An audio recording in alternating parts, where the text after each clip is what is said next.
Hello friends and dear students, आज हम आपके लिए लेकर आए हैं bachelor in pharmacy second semester first year के subject pharmaceutical organic chemistry first, जिसका कोर्स कोड है BP202T का एक मॉडल क्वेश्चन पेपर। और ये model question paper latest examination pattern और लेटेस्ट सिलेबस जो फार्मेसी काउंसिल ऑफ इंडिया का है उस पर बेस्ड है। यानी आप भारतवर्ष के किसी भी यूनिवर्सिटी किसी भी कॉलेज में पढ़ रहे हैं, कुछ इसी प्रकार का प्रश्न पत्र आपको देखने को मिल सकता है। दूसरी जो इंपॉर्टेंट बात है वो इस मॉडल क्वेश्चन पेपर में जो भी प्रश्न मैं आपके सामने रख रहा हूँ वो प्रीवियस ईयर्स में डिफरेंट यूनिवर्सिटीज़ के द्वारा पूछे गए प्रश्न हैं। यानी ये सभी प्रश्न काफ़ी इंपॉर्टेंट हैं और इनके एग्जाम में पूछे जाने की संभावना भी है। लेकिन एक बात और मैं जोड़ना चाहूँगा कि पिछले वर्ष 2022-23 के सिलेबस में और उसमें जो पैटर्न था उस पर भी मैंने एक मॉडल क्वेश्चन पेपर आपके सामने रखा था ये पहले हम लोगों ने। और ये जो मॉडल क्वेश्चन पेपर था इसमें भी बहुत सारे इंपॉर्टेंट प्रश्नों को मैंने इंक्लूड किया था।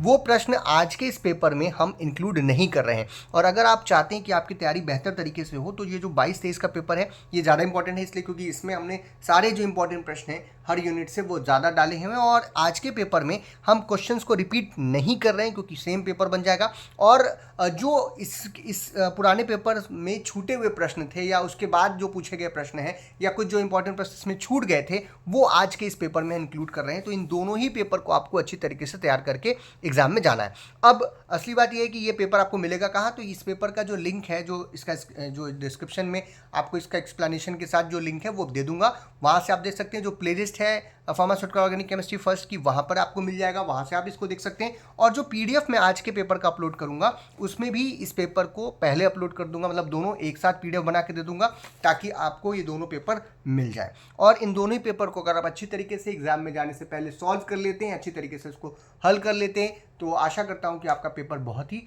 अच्छा होगा। मैं हूँ डॉक्टर प्रजन्य शुक्ला। चलिए शुरू करते हैं। तो सबसे पहले हम बात करेंगे इसके पैटर्न की। तो हम सभी जानते हैं कि फार्मेसी काउंसिल ऑफ इंडिया में जो हमें पेपर मिलता है वो 3 आवर्स का होता है और टोटल 75 मार्क्स का होता है। 3 सेक्शंस में बटा होता है, सेक्शन A, B और C, और हर सेक्शन को हमको सॉल्व करना होता है। जनरली जो सेक्शन A है उसमें very short answer type questions देखने को मिलते हैं जो कि 20 मार्क्स के होते हैं और हर सही आंसर करने में 2 नंबर मिलता है। यहाँ पे मैं fill in the blanks MCQs type के क्वेश्चंस भी देखने को मिल सकते हैं। तो आइए सबसे पहले हम सेक्शन A की बात करते हैं।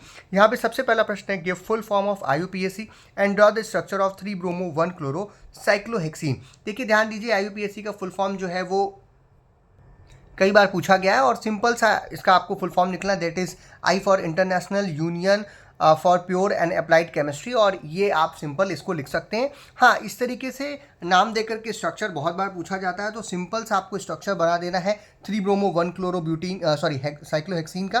तो यहाँ पर एक साइक्लोहेक्सेन वाले रिंग बनाइए और कहीं पर भी इसमें एक डबल बॉन्ड लगा लीजिए क्योंकि सारे कार्बन्स बराबर होते हैं। जैसे ही आप डबल बॉन्ड लगाएंगे ये साइक्लोहेक्सीन हो गई और इसके पहले नंबर यानी आप जहाँ पर Cl लगा देंगे वो पहला कार्बन होगा। इस पहले कार्बन पर हमको क्या लगा देना है, क्लोरो लगा देना है। और तीसरे नंबर पे यानी कि 1 2 3 थर्ड नंबर पे हमको ब्रोमो लगा देना है। ये बन गया आपका 3 ब्रोमो 1 क्लोरो साइक्लोहेक्सीन का स्ट्रक्चर। तो इस तरीके से आप इसको लिख सकते हैं। Next question is what is tautomerism. Tautomerism जो है वो एक स्पेशल प्रकार की आइसोमेरिज्म है, स्ट्रक्चरल आइसोमेरिज्म का ही पार्ट है जिसमें आइसोमर्स जो है वो इंटरचेंज होते रहते हैं। जो भी उनके फॉर्म्स हैं, 2 फॉर्म्स हैं या 3 फॉर्म्स हैं, उनमें वो आपस में एक दूसरे में लगातार बदलते रहते हैं, ईजिली एक दूसरे में बदलते रहते हैं और सभी जो एग्जिस्ट फॉर्म है उसमें बदलते रहते हैं और एक इक्विलिब्रियम बनाते हैं। और इसी को हम लोग टॉटोमेरिज्म के नाम से जानते हैं और इस तरीके के आइसोमर्स को टॉटोमर्स के नाम से जानते हैं। एग्जाम्पल में आप बहुत ही अच्छा एग्जाम्पल ले सकते हैं कीटो इनॉल टाइटोमेरिज्म का। और अगर चाहें तो आप इसको बना भी सकते हैं, एग्जाम में 2 नंबर का पूछ रहा है तो आप ज़रूर इसको बनाइए। तो सिंपल सा जो है हमको एक जो है कीटो फॉर्म ले लेना है किसी भी कंपाउंड का। जैसे हम यहाँ पर ले रहे हैं, मान लीजिए H और H और यहाँ पर कोई भी ग्रुप लगा दिया, R लगा दिया, कुछ भी लगा दिया। अब यहाँ से देखिए दोनों कार्बन्स के बीच में दोनों एडजेसेंट कार्बन है, यहाँ पर C double bond O group है, ये स्लाइटली निगेटिव होता है। तो ये यहाँ से हाइड्रोजन को क्या कर सकता है, ले सकता है। और जब ये हाइड्रोजन को यहाँ लेगा तो डबल बॉन्ड क्या होगा, इन दोनों कार्बन्स के बीच में बदल जाएगा। तो ये हो गया फॉर्म नंबर 1 और ये हो जाएगा इसका फॉर्म नंबर 2, जहाँ पर इस कार्बन से जुड़े हुए इस ऑक्सीजन पर एक क्या आ जाएगा, हाइड्रोजन आ जाएगा। ये क्या बदल जाएगा, OH ग्रुप में। पहले ये कीटो ग्रुप में था, अब ये हाइड्रोक्सी ग्रुप में कन्वर्ट हो गया।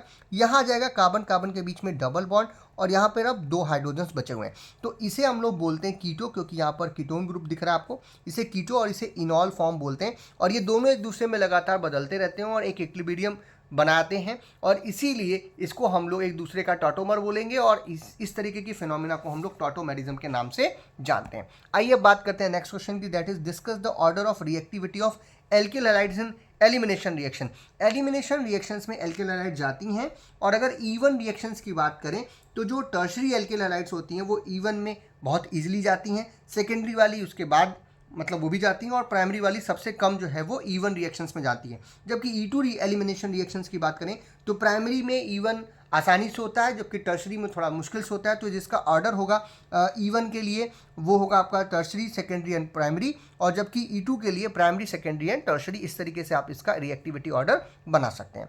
Next is what is Walden inversion. Walden inversion जो है वो एक कॉमन फिनोमिना है जो कि हमें देखने को मिलता है SN2 SN1 जो रिएक्शन आपका न्यूक्लियोफिलिक जो सब्स्टिट्यूशन रिएक्शन है वहाँ पर, खास करके SN2 में।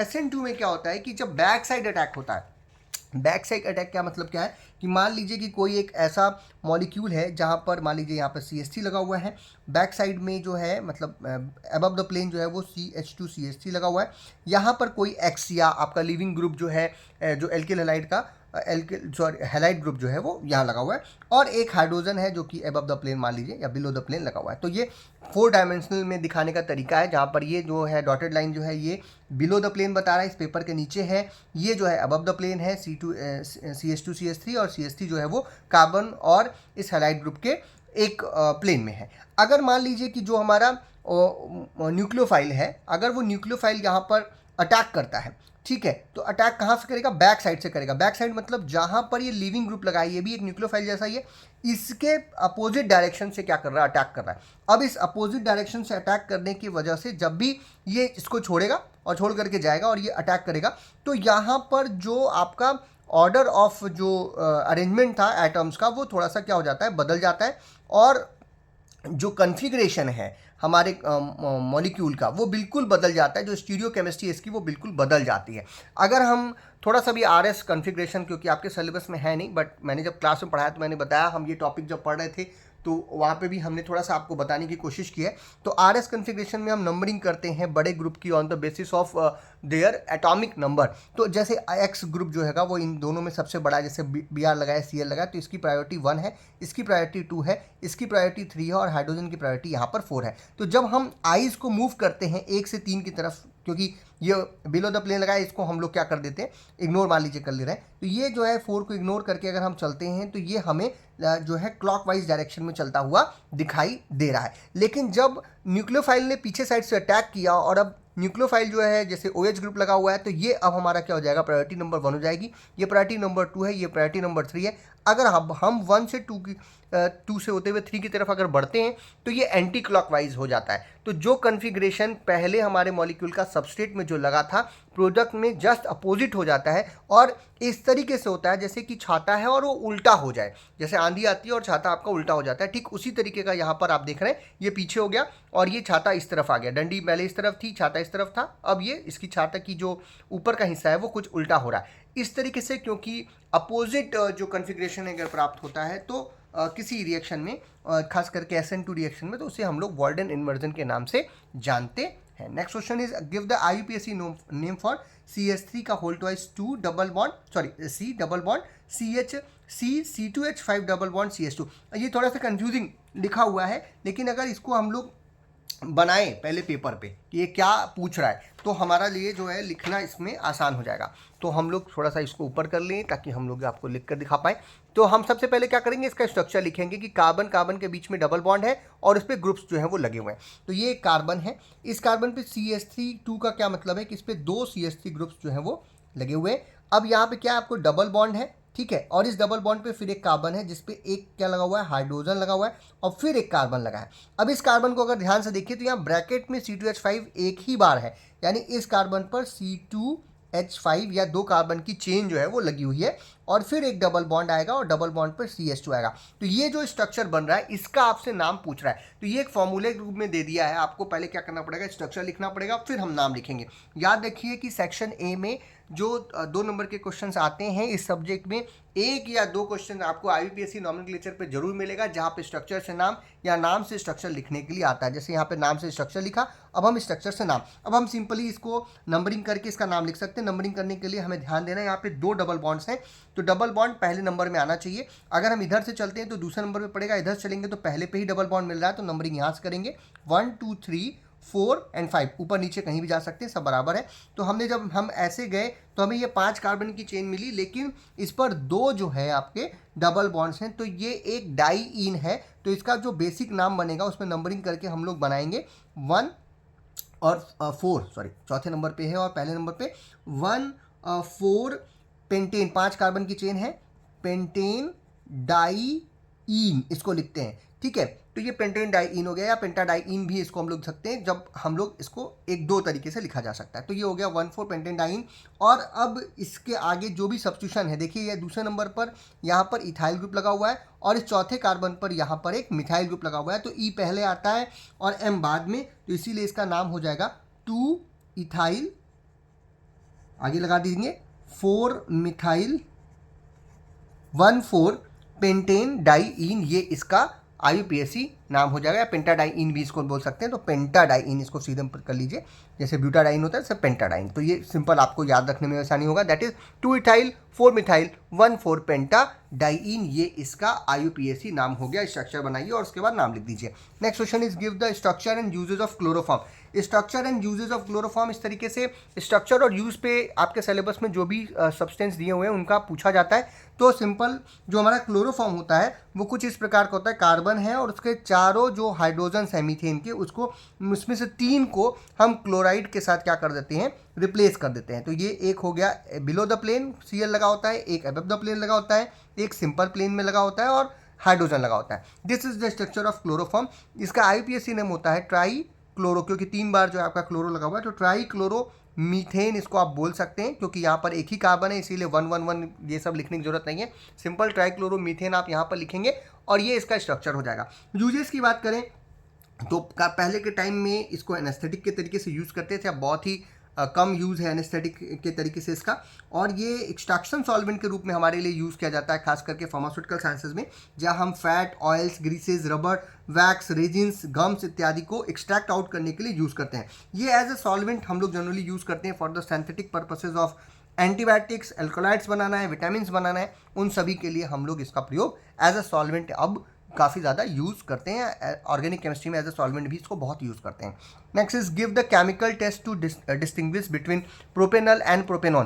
प्रोपेनल नाम से पता रहा है, अल लगा हुआ है यानी एक एल्डिहाइड है, और ये प्रोपेनॉन जो है वो आपका एक कीटोन है। तो एल्डिहाइड और कीटोन इन दोनों के बीच में आपको अंतर करना है। तो कुछ टेस्ट होते हैं जो कि एल्डिहाइड्स देते हैं, कुछ टेस्ट होते हैं जो कि कीटोन्स देते हैं। जैसे अगर हम टॉलेंस रिएजेंट के साथ रिएक्शन कराएं तो ये एल्डिहाइड है, ये तो पॉजिटिव टेस्ट शो करेगा, लेकिन कीटोन क्योंकि टॉलेंस रिएजेंट के साथ रिएक्शन नहीं देता तो ये हमारा निगेटिव देगा, और हम पता कर लेंगे कि कौन सा एल्डिहाइड है कौन सा कीटोन। दूसरा, कुछ टेस्ट हैं जो कि कीटोन्स देते हैं, खास करके जो मिथाइल कीटोन्स होते हैं वो, जैसे कि आइडोफॉर्म टेस्ट। आइडोफॉर्म टेस्ट जो है वो कीटोन के द्वारा दिया जाएगा, यानी प्रोपेनॉन जो है वो आइडोफॉर्म टेस्ट तो देगा, लेकिन हमारा प्रोपेनल जो है क्योंकि वो एल्डिहाइड है वो आइडोफॉर्म टेस्ट नहीं देगा। तो आइडोफॉर्म टेस्ट या टॉलेंस रिएजेंट टेस्ट करके हम इन दोनों के बीच में अंतर कर सकते हैं। नेक्स्ट क्वेश्चन की तरफ चलते हैं। Give the product of addition of HCl to 1,3 butadiene. 1,3 butadiene जो है वो आपकी एक क्या नाम है, डाईईन है और एक कंजुगेटेड डाइन है। कंजुगेटेड डाइन में जब हम एडिशन रिएक्शंस कराते हैं तो 1,2 एडिशन और 1,4 एडिशन दोनों प्रोडक्ट्स हमें बन सकता है, और जब दोनों प्रोडक्ट्स हमें बनता है तो दोनों प्रोडक्ट्स हम यहाँ पर लिख सकते हैं। तो सिंपल सा एक पहले तो हम लोगों को देखना पड़ेगा 1,2 ब्यूटाडाइन का structure, that is CH2 double bond CH single bond CH double bond CH2। This is 1,2 आपका सॉरी 1,3 ब्यूटाडाइन, ये 1 2 3, तो ये 1,3 ब्यूटाडाइन ये बन गया।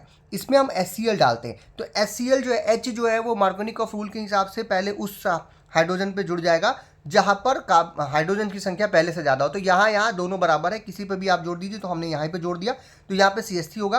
अब ये बॉन्ड जो है क्या होता है, ब्रेक होगा, और इस बॉन्ड के ब्रेक होने की वजह से यहाँ पर क्या आएगा, पॉजिटिव चार्ज, क्योंकि ये जो बॉन्ड है एक्चुअली में हाइड्रोजन जो है वो इलेक्ट्रोफाइल है, तो ये बॉन्ड जो है वो हाइड्रोजन के पास जाएगा, ये जो बॉन्डिंग इलेक्ट्रॉन्स हैं, और हाइड्रोजन के साथ यहाँ पर इस कार्बन पर एक बॉन्ड बन जाएगा।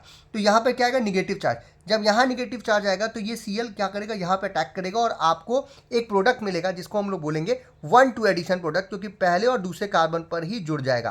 तो यहाँ पर जुड़ गया Cl और यहाँ जुड़ गया हाइड्रोजन, तो ये CH3 हो गया। इसे हम लोग अब नाम देंगे, ये 1 2 3 4 नंबरिंग करेंगे, ये हो जाएगा 3 क्लोरो 1 ब्यूटीन, ये बन गया एक प्रोडक्ट। और इसी के साथ साथ एक प्रोडक्ट और बनेगा, जैसे कि यहाँ पर क्योंकि निगेटिव चार्ज आया तो ये जो बॉन्ड है वो यहाँ ट्रांसफर होगा। हम लोगों ने ये रिएक्शन बड़े एक्सप्लेन करके आपके साथ पढ़ाई की थी।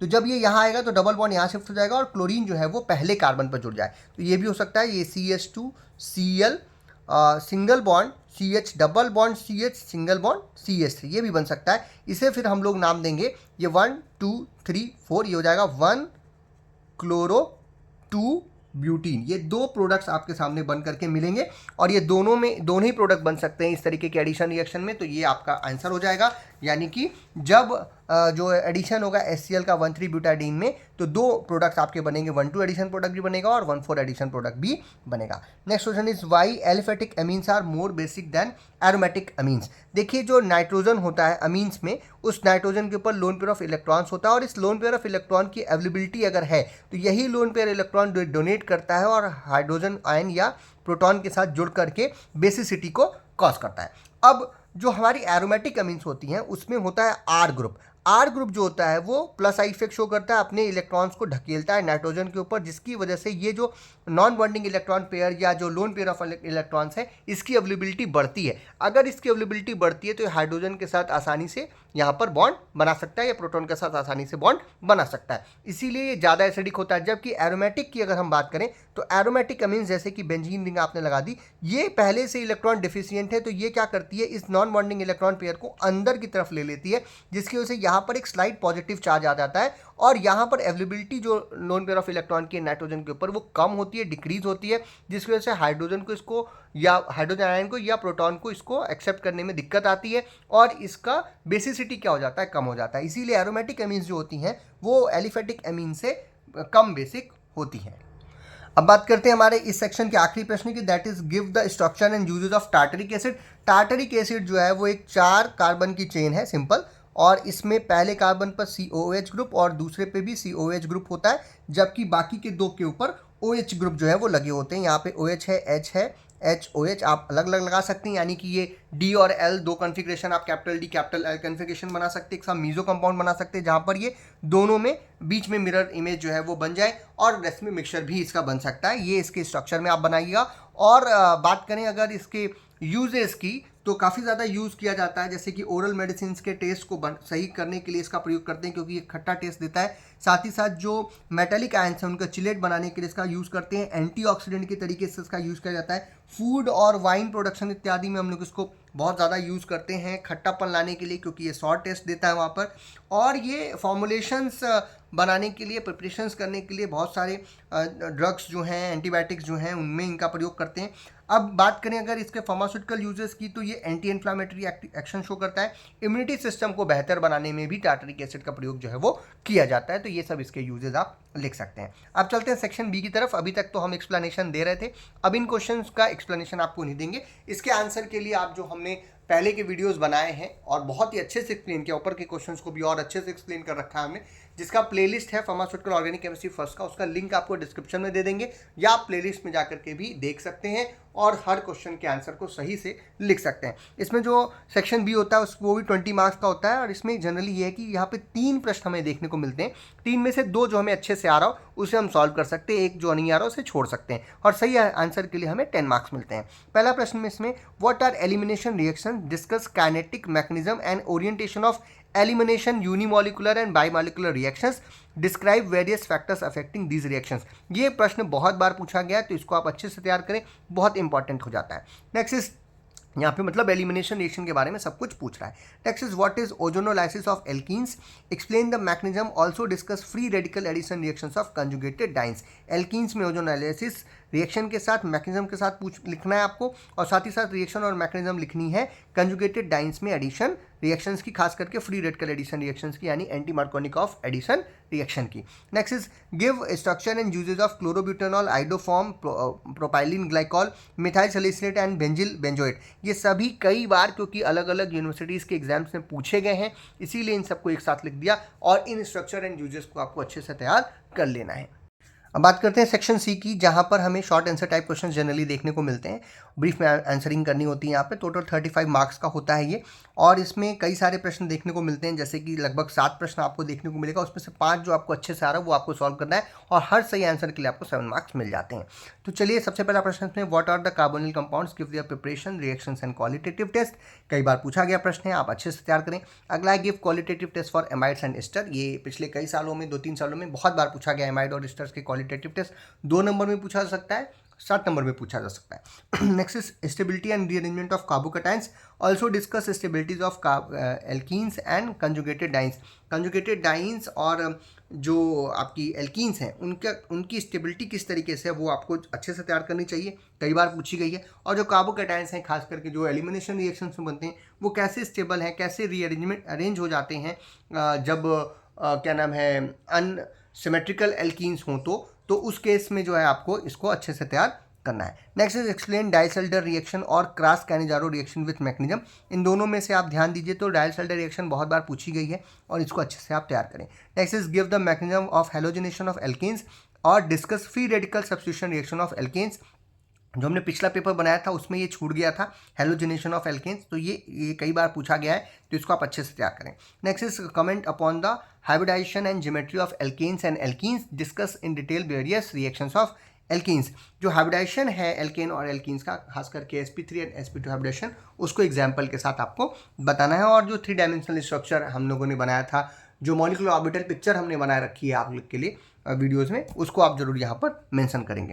Next is classify and give the nomenclature of organic compounds with examples. Organic compounds क्या होते हैं, उनका क्लासिफिकेशन किस तरीके से करते हैं, उनका नॉमेनक्लेचर किस तरीके से करते हैं, ये भी एक इंपॉर्टेंट प्रश्न है, कई बार पूछा जाता है। जो हमने पिछला आपके लिए वीडियो किया था, जहाँ पे हमने ये वाला मॉडल क्वेश्चन पेपर दिया था, इसमें जो बहुत इंपॉर्टेंट प्रश्न है, जैसे E1 E2 रिएक्शंस हैं हमारी, जो SN1 SN2 रिएक्शंस हैं, उन पर बहुत सारे प्रश्न पूछे गए थे। एल्डिहाइड और कीटोन्स का जो एल्डोल रिएक्शन है, कैनिजारो रिएक्शंस है, एंटी मॉर्कोनिक ऑफ रूल है, मॉर्कोनिक ऑफ एडिशन रिएक्शंस हैं, इन सबको आप अच्छे से तैयार करें। बेंजोइन कंडेंसेशन है, एल्डोल कंडेंसेशन है, आइसोमेरिज्म क्या होती है, उसका वेरियस टाइप्स क्या है, ये जो क्वेश्चंस हैं, और acidity of aliphatic amines, sorry basicity of aliphatic amines और एसिडिटी ऑफ कार्बोनिल एसिड किस तरीके से होती है, उस पर क्या इफेक्ट्स आते हैं, वो और 1,2 और 1,4 एडिशन रिएक्शन, ये सब क्वेश्चन इसमें डाले थे। इसका डिटेल जो है इसके PDF के साथ मैं आपको दे दूंगा। लिंक जो है इस पेपर का वो भी आपको डिस्क्रिप्शन में मिल जाएगा, पहले वाले का, उसको आप अच्छे से तैयार कीजिएगा। दोनों पेपर अगर आप अच्छे तरीके से तैयार करते हैं तो आपके अच्छे मार्क्स आएंगे, ऐसी मेरी आशा है। अगर ये वीडियो आपको पसंद आए तो इसे लाइक कीजिए, अपने फ्रेंड्स में शेयर कीजिए, चैनल पर न हो तो चैनल को सब्सक्राइब कीजिए। वीडियो को देखने के लिए बहुत बहुत धन्यवाद।